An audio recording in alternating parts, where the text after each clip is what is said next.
Je vous propose une méditation à partir de l'Évangile de Jean au chapitre 17, versets 11 à 19. Je ne suis plus dans le monde, eux sont dans le monde, et moi je viens vers toi. Père Saint, garde-les dans ton nom que tu m'as donné, pour qu'ils soient un comme nous. Quand j'étais avec eux, je les gardais dans ton nom que tu m'as donné. J'ai veillé et aucun d'eux ne s'est perdu, sauf le fils de perdition, afin que l'écriture fût accomplie. Mais maintenant, je viens vers toi, et je parle ainsi dans le monde, afin qu'ils aient en eux-mêmes ma joie complète. Je leur ai donné ta parole, et le monde les a haïs, parce qu'ils ne sont pas du monde, comme moi, je ne suis pas du monde. Je ne te prie pas de les enlever du monde, mais de les garder du mauvais. Ils ne sont pas du monde, comme moi je ne suis pas du monde. Sanctifie-les dans ta vérité, ta parole est vérité. Comme tu m'as envoyé dans le monde, moi aussi je les ai envoyés dans le monde. Pour eux je me sanctifie moi-même, afin qu'ils soient eux aussi sanctifiés dans la vérité.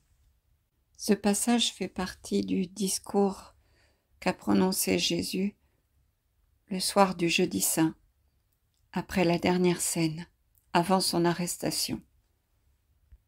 C'est donc, si l'on peut dire, son testament spirituel qu'il adresse à ses disciples.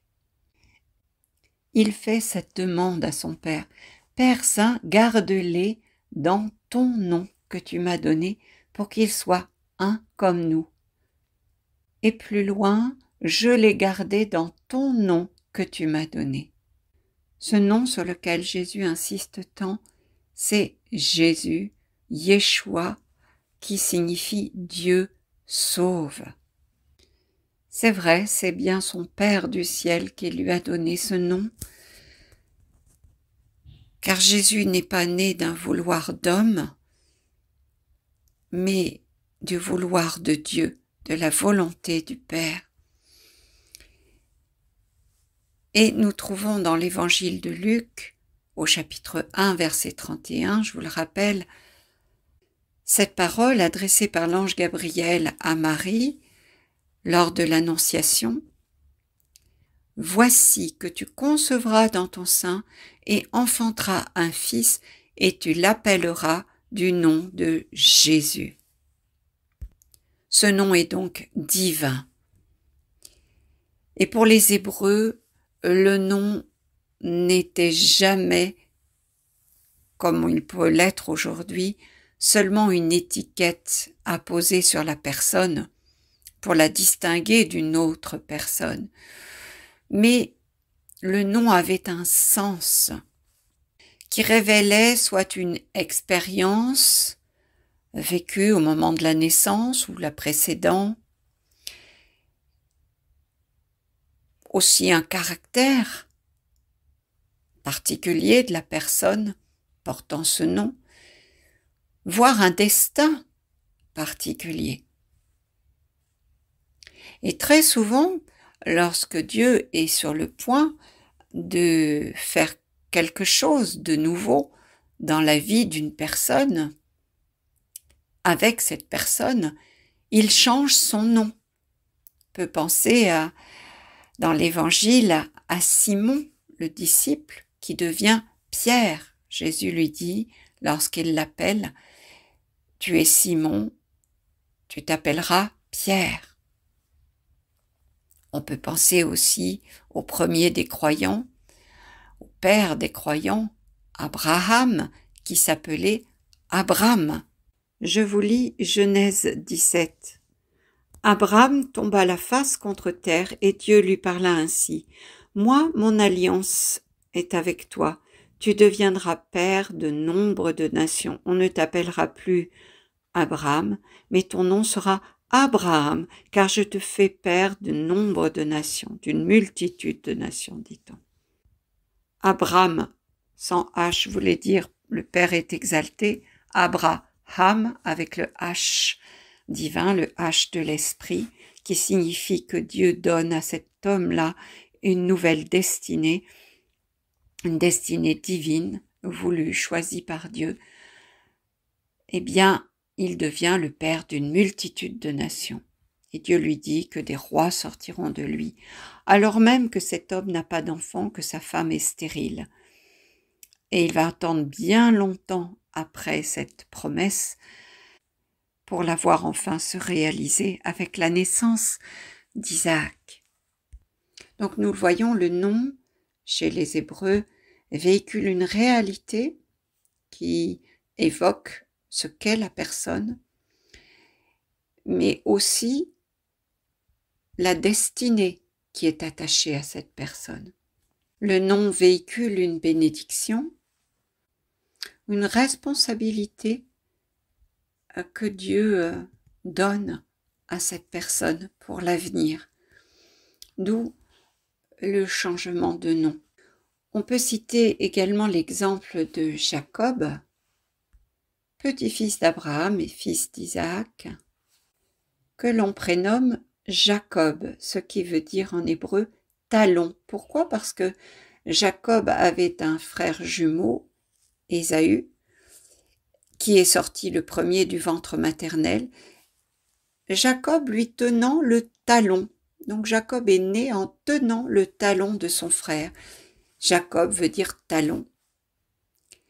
Eh bien Jacob, plus tard, deviendra Israël. Lors de cette fameuse nuit où il lutte avec l'ange de Dieu, jusqu'à ce qu'il obtienne de lui la bénédiction. Voici ce que lui dit l'ange. On ne t'appellera plus Jacob, mais Israël, car tu as lutté contre Dieu et contre des hommes, et tu as été le plus fort. C'est en Genèse 32.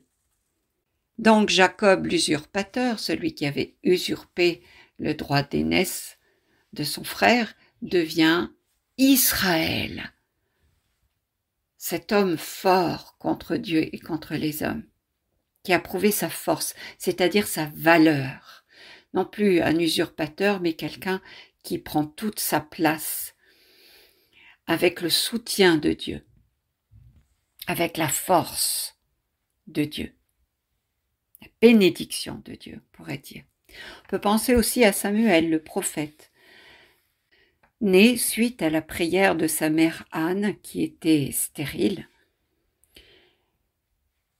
Et lorsque Anne accouche de cet enfant tant désiré, elle l'appelle Samuel, ce qui veut dire Dieu a exaucé, Dieu m'a entendu. Et Anne choisira de consacrer ce fils, ce premier-né, à Dieu, en le confiant à la garde du prêtre Élie dans le temple de Silo. Et le nom d'Isaac, le père de Jacob et fils d'Abraham, signifie rire, car sa mère Sarah a ri lorsqu'elle a entendu cette promesse de Dieu qu'elle mettrait au monde un fils l'année suivante, Sarah étant âgée de 90 ans. Donc tous ces exemples, je les ai donnés pour nous rappeler que le nom a une grande importance dans l'environnement dans lequel évolue Jésus, cette culture hébraïque. Et le nom de Jésus, Dieu sauve, est le nom dont on nous dit qu'il est au-dessus de tous les noms. C'est dire à quel point pour notre Père, notre salut est plus important que tout. À quel point il veut nous sauver. Et Jésus le dit, il veut que nous restions unis dans le nom que le Père a donné. Que tous ceux qui ont cru en lui, ses disciples qui l'entourent, et tous ceux qui croiront ensuite grâce à la parole de ses disciples, et surtout grâce à la puissance de cette parole qui a le pouvoir de sauver. Car que disons-nous quand nous disons ce nom, Jésus? Simplement Dieu sauve. nous disons « Je crois que Dieu sauve, que Dieu me sauve, je crois qu'il te sauve, je crois qu'il veut ton salut, qu'il veut mon salut. » Donc confesser Jésus, que nous croyons en lui, c'est confesser que Dieu sauve.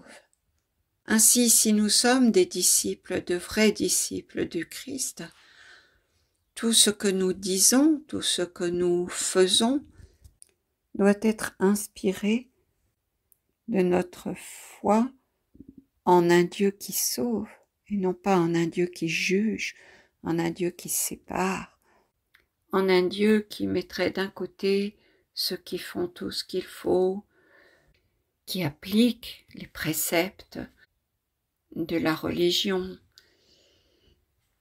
et puis les autres, ceux qui vivent à la manière du monde, ceux qu'à l'époque de Jésus on appelait les publicains, en opposition aux pharisiens qui suivaient strictement les préceptes et la tradition religieuse de leur époque. Alors Jésus nous dit dans ce même passage qu'il nous a transmis la parole du Père. Il dit « Je leur ai donné ta parole ». Et nous savons que cette parole est vérité, puisqu'un peu plus loin, il le dit, il le demande au Père, « Sanctifie-les dans la vérité, ta parole est vérité ». En opposition au monde qui, lui, véhicule le mensonge. Nous savons, parce que la Bible nous le dit, que le père de ce monde, c'est Satan, et qu'il est le père du mensonge, en opposition à Dieu qui nous donne sa parole de vérité. Cette vérité qui rend libre, une vérité qui sauve, parce qu'elle nous permet d'identifier les mensonges du monde et de les rejeter. C'est pourquoi Jésus, lors de son ascension, envoie ses disciples en mission pour aller dans le monde avec cette parole qui est vérité et qui est aussi puissance de vie, de guérison, de libération. Voici ce qu'il dit, tel que nous le rapporte l'évangéliste Marc au chapitre 16, verset 17. « Voici les miracles qui accompagneront ceux qui auront cru. En mon nom, donc en mon nom, Dieu sauve, ils chasseront les démons, ils parleront de nouvelles langues, ils saisiront des serpents, s'ils boivent quelque breuvage mortel, il ne leur fera point de mal, ils imposeront les mains aux malades et les malades seront guéris. » En fait, vous voyez, ce verset ne fait que dérouler la signification du nom du Christ. Dieu sauve en mon nom. C'est chasser les démons, c'est parler de nouvelles langues. C'est pouvoir être protégé du mal. Car on peut saisir des serpents, c'est ce qui est arrivé à Paul, qui après, en prenant du bois, a été mordu par une vipère, on s'attendait à le voir mourir. C'est dans les Actes des Apôtres, et le venin ne lui a rien fait. Et Jésus fait cette prière à son Père pour ses disciples qu'il va envoyer dans le monde. Il lui demande non pas de les retirer du monde, mais de les garder du mauvais, de les protéger du mal. Lors de son ascension, Jésus monte visiblement au ciel. Ses disciples le voient s'élever. En tant qu'Église du Christ, nous sommes son corps en ce monde. Mais notre tête, le Christ, est monté aux cieux. C'est-à-dire que nous sommes vraiment, comme le dit Jésus, dans ce monde, mais nous ne sommes pas du monde dans la mesure où nous évoluons dans ce monde physiquement, nos pieds sont sur la terre, mais notre tête est au ciel. Nous travaillons ici-bas, comme cette parole du Notre Père le dit très bien, pour que ta volonté, Père, soit faite sur la terre comme au ciel. Et Jésus nous a dit, si vous demeurez en moi et que mes paroles demeurent en vous, tout ce que vous demanderez, vous l'obtiendrez. Et il y a bien des situations dans cette vie qui nous paraissent humainement impossibles à changer, mais dans le nom de Jésus, rien n'est impossible. Alors ce qui me vient vraiment en conclusion à l'esprit après la lecture de ce passage, c'est que la foi chrétienne n'est pas une affaire de religion, mais de relation. Relation avec un Dieu qui sauve, qui aime chacune de ses créatures, chaque homme, chaque femme, et qui veut les sauver. L'Église, du mot grec ecclésia qui signifie assemblée, au-delà de toutes les chapelles, de toutes les dénominations catholiques, protestants, méthodistes, etc., évangélistes, c'est l'assemblée, c'est l'ensemble de toutes ces personnes qui confessent le nom de Jésus pour annoncer au monde la bonne nouvelle du salut. Tout le reste est le fruit de traditions humaines, d'adaptations cultuelles et culturelles. L'homme complique tout, mais Dieu, lui, est simple. Simple comme ce nom, Jésus. Dieu sauve. Merci pour votre écoute. Que Dieu vous bénisse